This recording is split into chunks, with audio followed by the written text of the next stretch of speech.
Hey everyone, Pipkit here with another theory breakdown. Today I want to talk about what's the big difference between HRE and China and how they're viewed by pros, and then their win rates when played by Joes, or just everyone who's not, way above Conqueror 3. I think this is a really interesting topic because I think it starts to get into the complexity of civs and how this game has really unique civs, some that are easier to maximize, others that are harder to maximize. I think the interesting thing of how a lot of civs are constructed is there's this feeling of some civs, all civs are strong in their own way, but some civs, their strength really comes from certain efficiency and maximization that is harder for a lot of players to do. So if you look at tier lists and you listen to the pros talk about civs, almost always HRE and China are talked about as like some of the best civs. Recently I played in Killer Pigeon's midweek muster and I played in the War Chief Club.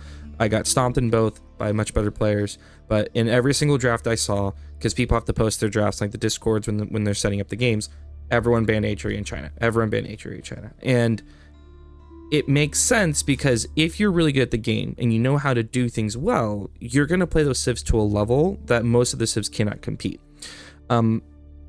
But then when you look at the win rates on AOE 4 World, I post them on the screen here.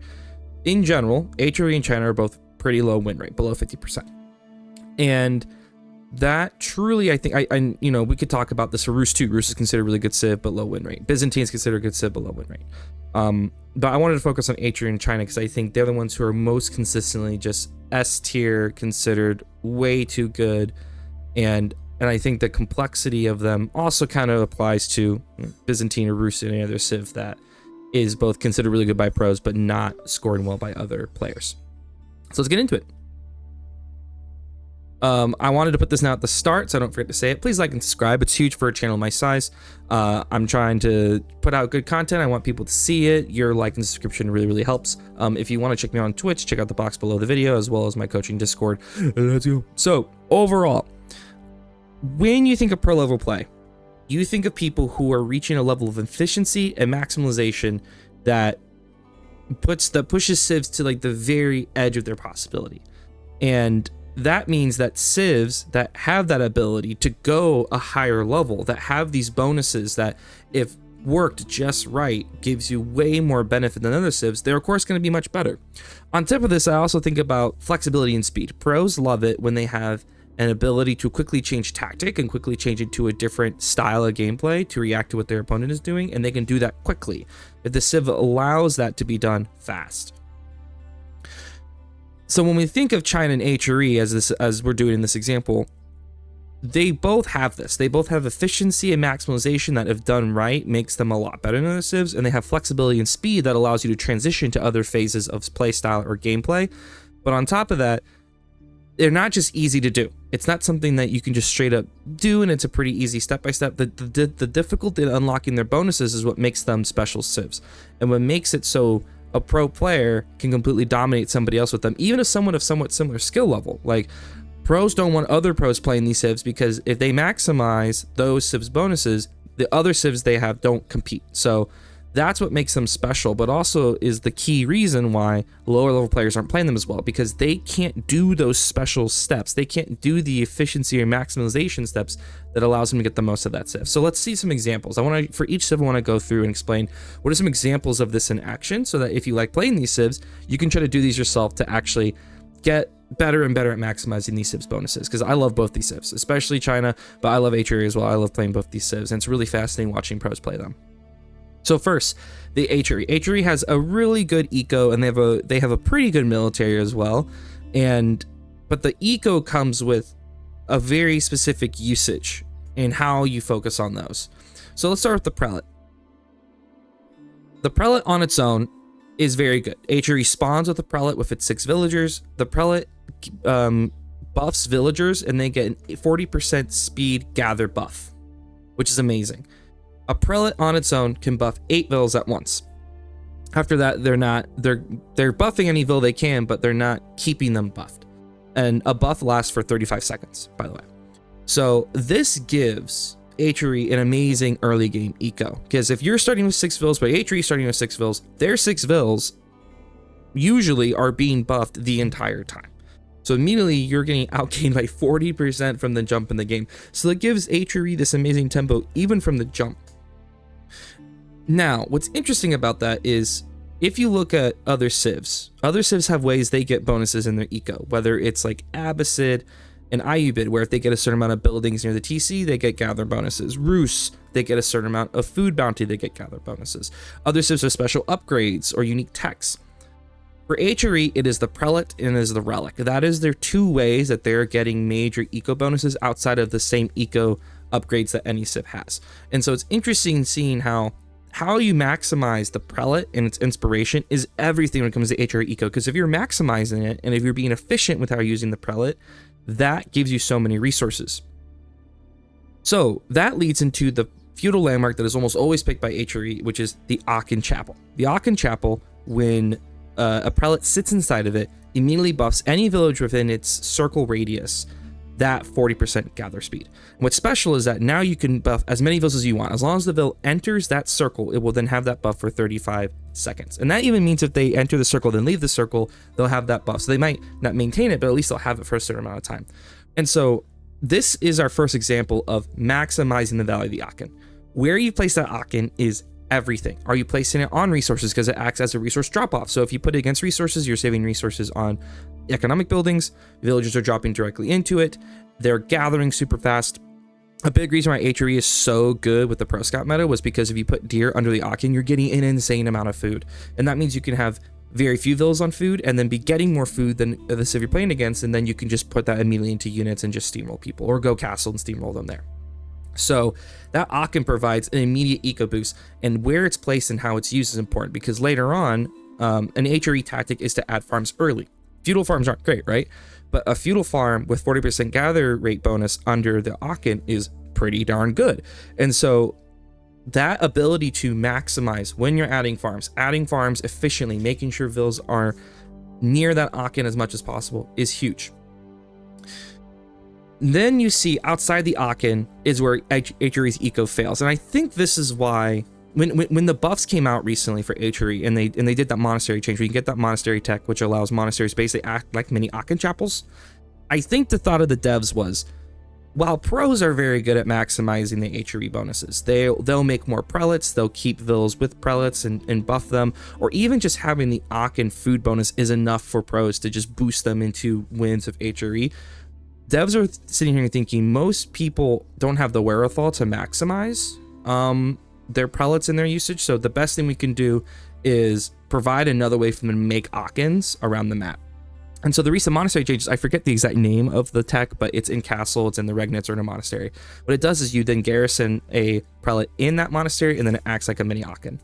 But the way to think about this is, outside the Aachen, the only way to keep getting this buff is by making prelates. In feudal, you can only make prelates out of TC, which means you're losing a vill. Now, it's technically worth it if you're efficient. If that prelate is always standing around 8 vills and buffing them, each vill is now gathering 40% more, so that's worth losing a vill, but you have to be good about keeping a prelate with the villagers. And so if you move villagers and the prelate isn't with them, they've lost that gather bonus, and that's a huge eco loss.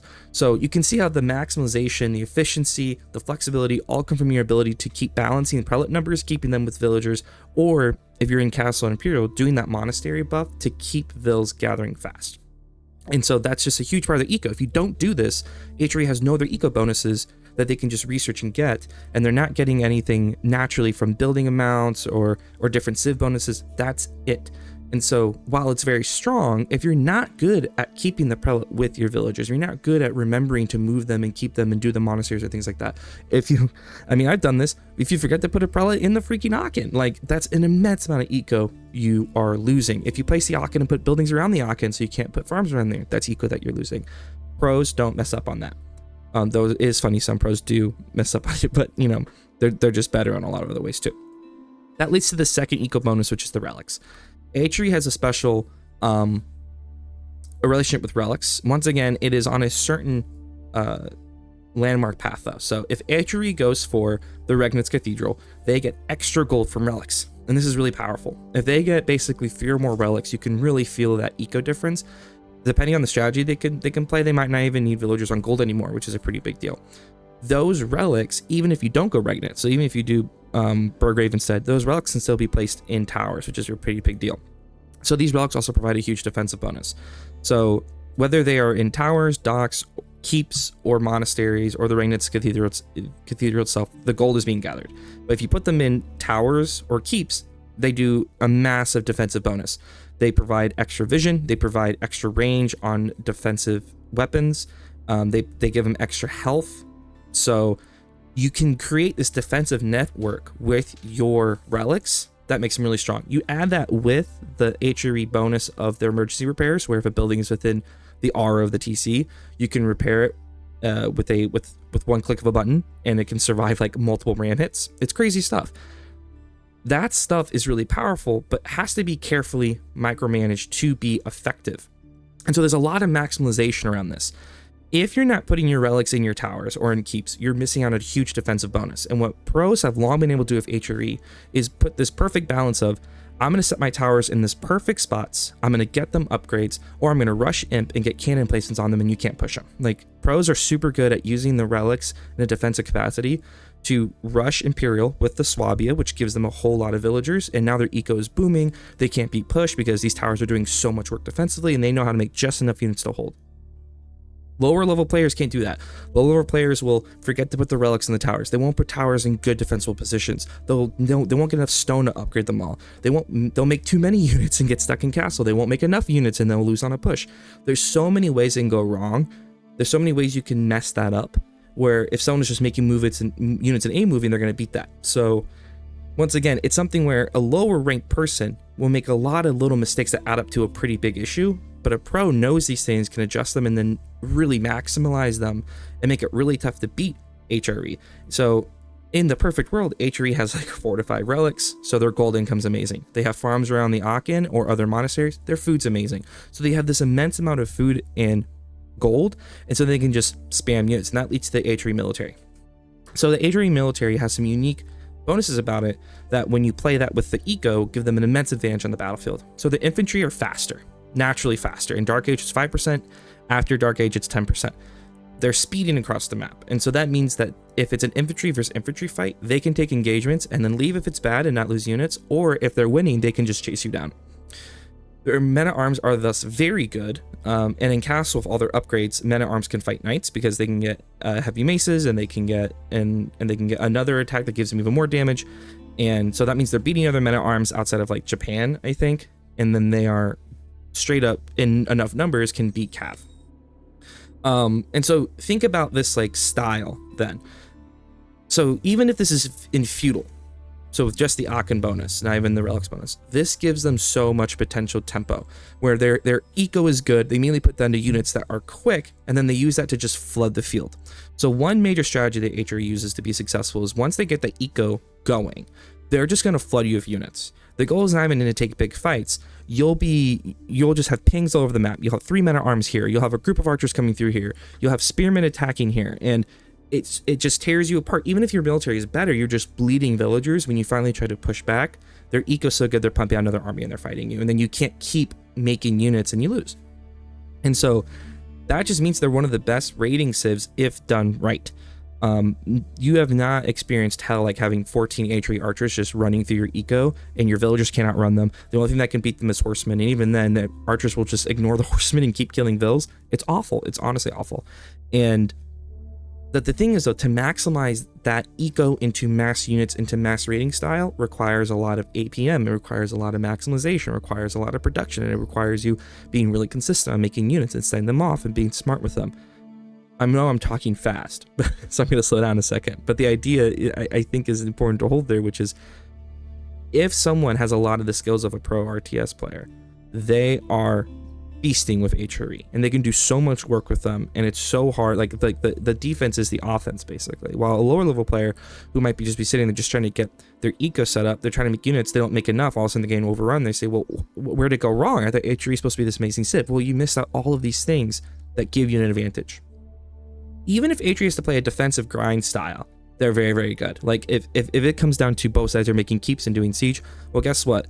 HRE drops a TC, they drop a keep in towers, they're putting relics in the towers and keeps, so they're taking extra damage. The TC provides emergency repair, so they can take even more damage, and it just feels like you can't win siege wars when it comes to like defensive building versus defensive building against HRE. It's very, very good. And so they can play any stage of the game because of their defensive abilities, because of their eco abilities, and their ability to just flood units. What's interesting is China plays along the same idea here. I think they both have a similar big thematic idea of really strong but complex eco equals mass flood of units. That's kind of the main way we see them winning. China's difference is that China is even more complex than HRE. First, we want to look at the dynasty system. The dynasty system is where China can make multiple landmarks in an age, so they can make both their feudal landmarks, both their castle landmarks, both their imperial landmarks. When they do, it starts a dynasty, and that dynasty that gives them special eco bonuses, military bonuses, and unlock special units. Now, the key here is that they can only have that dynasty unlocked once. So if they do Song Dynasty and then unlock Yuan Dynasty, they can no longer go back to Song Dynasty. Now, the things that have been unlocked stay unlocked, but they lose the passive bonuses. So one part of the big strategy is knowing when to go into each dynasty, which you don't have to do them in order. You can do them in any order you want. How to know what dynasty to go into, when to go into it, when you have the space to do it, because keep in mind, you have to make both landmarks, right? So if you make both feudal landmarks, you've invested an extra 600 resources. That means that if your opponent has been making units, they can now be at your front door while you're finishing your second landmark. Now, look at these bonuses and just think about the complexity of when to use them. You have Tang, which is your opening dynasty. Scouts getting extra vision. This is great for sheep gathering, great for early scouting. Song, which is both feudal landmarks. TC increases villager production of 33%, so now it's like a TC and a third. Unlock Graneries, which we'll talk more about in a second. Inzugnu, which is a very good unit, but you don't get it unless you build both feudal landmarks. Yuan Dynasty, which is about castle landmarks. Infantry plus vills gain 50% movement speed, so that helps eco and the flooding of units across the map. Unlock Pagodas, which is for relics, and Fire Lancers. And then Ming Dynasty, which is both imperial landmarks, units gain 50% health and unlock the Grenadier. So in each case, there's definitely a specific time you want to do it. And it kind of does feel like the devs have set it up to do it in the order of the game is happening, but you don't have to do it that way. But knowing when to do these, how to leverage them, is a huge part to maximizing China's bonuses and making them a really good civ. Next is the Imperial Official, one of the most broken units in the game. First, the Imperial Official can collect taxes. What are taxes? Whenever China gathers a resource into a resource drop-off building, researches something in the blacksmith or whatever the research building might have, or produces a unit, they create gold. So resource, every time a resource dropped off 1 gold, unit is produced 4 gold, research 32 gold. If you think about it, any research you do is actually 32 gold cheaper because you get it back. It's rebate. The Imperial Official, which is an economic unit only China can make, and Zushi, can collect those taxes and drop them off at a TC or at a landmark. So you're getting this passive gold the entire game. 2, Imperial Officials can supervise buildings. So they supervise a resource building. Villagers are dropping off, and every time they drop off resources, they get 20% of that resource again. So if you look, that villager on the screenshot is dropping off 12 wood. He's dropping off 10 wood, but he's getting 12 because he's getting 20%, so 2 more wood. If they're supervising a production building or a research building, they're producing units or researching at 150% speed. Think about that flexibility. So HRE's flexibility came from their units are so good, their flexibility came more from their eco so good that they can just add more units and just flood them everywhere. China's flexibility is even better than that, because if you all of a sudden you realize you're behind on unit production, or you realize you need a different counter unit, you can just have the Imperial Official supervise that production building and just get the unit out super fast. So these Imperial Officials play such an important role in China's economy and in their military. The ability to know when to supervise buildings, when to move them, is such a big part of the China eco and military tempo. So if you're forgetting to use the Imperial Officials, you're missing out on if you forget to move your Imperial Official when you move your villagers, that's potentially hundreds, if not thousands, of resources you will miss out on. If you forget to move an Imperial Official to a key resource, you're missing out. If you desperately need units, you forget to put your Imperial Official on that production building, you're missing out. If you don't time your research well enough, you could take a bad fight and lose, but you could have got that, like that steeled arrow or the arrow defense right before you attacked. You could have got it quick with the Imperial Official. So what I'm trying to get at is pros are really good about not forgetting their Imperial Officials. I can't think of how many times I've been playing China. I realize I have 30 villas on wood, but the Imperial Official is observing a lumber camp on the other side of the map. I can't imagine how much wood I missed out on. It's that sort of stuff. So if you're really good about that maximization, about always making sure villas are dropping off at the same resource building, and that there's an Imperial Official observing it, that you know exactly when you need to move to get those techs faster, and that you always make sure there's an Imperial Official gathering taxes, because you might click on a building and realize There's 800 gold in it. Why? Because you were never gathering taxes. And Imperial Officials can only gather so much tax at a time. So now it's behind. So there's just so many ways to maximize these Imperial Officials and make your eco amazing. And if you look at the graphs for eco when pros play China, they almost always have better eco because they're so good at using these Imperial Officials and maximizing the benefit of them. Then we go into granaries. The granaries are one of the most important eco drivers for China, and Zushi too, but I want to focus on China because it's a little bit more difficult. So granaries, you have to go song to get them. So you have to make that investment, which puts you in danger when you do such a large eco investment. They have to maximize them. Granaries are special mills that buff farms in a certain area of effect, and it's a stacking buff. So if all 3 granaries are touching the same farm, that farm's getting that buff 3 times. So how you build your farms is really key. So if you look at the picture, that's an example of a maximized farm. Or one example. I know there's different ways people like to do it, but all those farms are getting a lot of the buffs. You're getting huge food eco from that, much better than any other civ on just normal mill with 8 farms around it. But you have to find the space, you have to put in the time to do it correctly, and you have to protect it. That eco, if you play China, the amount of food you start to get when you set up your granaries well is insane. And so similar to HRE, the pros abuse that very well. Once their food is set up, they're just massing units like crazy. And in certain phases of the game for China, you can just send units all over the map and just constantly take fights. And even if they're bad fights, if you're hurting your opponent's eco, you can just remake all those units again. And it's that really style of once my eco gets going, it's over for you. Now, China does have a lot of really unique and important military units. So also pros are really good at maximizing China's strengths of units, whether it's the Nesta B, whether it's the super fast Palace Guard with his full imp upgrades, whether it's the Fire Lancer, whether it's the hand cannon, whether it's the way Vils can build keeps very fast and how you deny space. All those things lead to, if you can maximize their units and the things their units are good at, you have an unstoppable Imperial military. You have an eco that outshines almost any other eco in the game.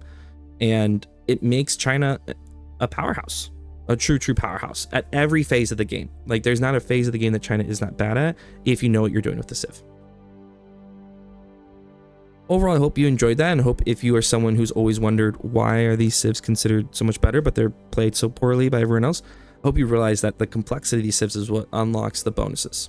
And taking time to invest in learning the bonuses and practicing how to do them, if those are civs that you enjoy, will make you a lot better as a player and help you understand the game at a deeper level, which will of course help your gameplay. Thank you so much for watching, and good luck on your games.